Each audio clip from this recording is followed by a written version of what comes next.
So in case you don't want to watch the whole thing, last night we were able to get out with Tim's tractor after it broke his cable and a bunch of other stuff. So today I came up here and filled it in with rocks and then a bunch of clay and then flattened out the rest of it. Tim's a great friend, always helps me when I do these stupid things. Again, thanks again, Tim.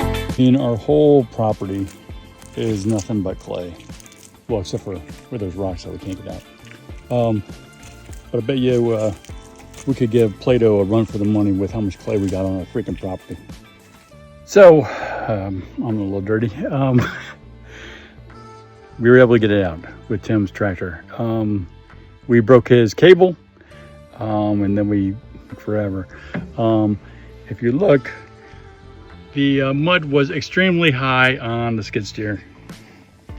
I have got a ton of pressure washing to do. This here is what it was stuck in. You can see where the earth caved away and just slid over the mud. This stuff is like elephant shit. But I got out. I'm gonna have to dig some of this out.